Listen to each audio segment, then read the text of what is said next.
I want to take a moment to tell you about Damien. He lives in Belgium and primarily speaks French.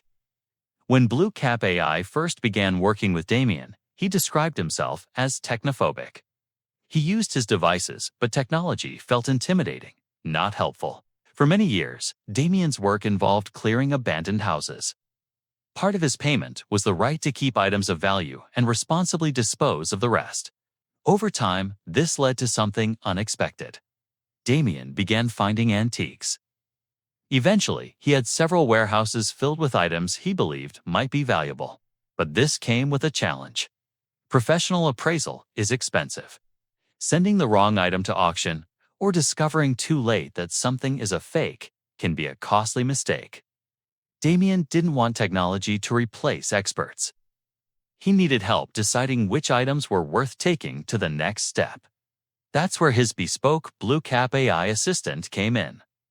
With no need for any instructions from Damien, he could simply take a photograph of an item and his assistant knew just what to do. From there, the assistant guided him step by step. It helped identify features that suggested authenticity.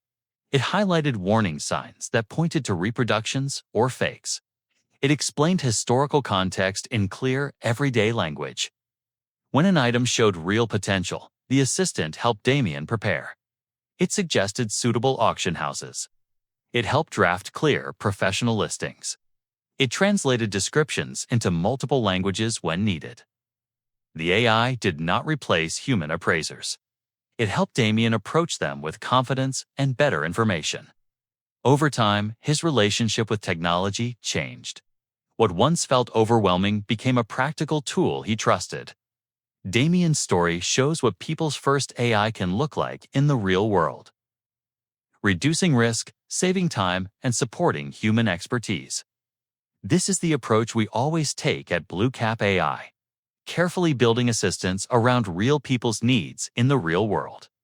If you liked this video, please consider subscribing to our channel to find out more about how we support people just like you.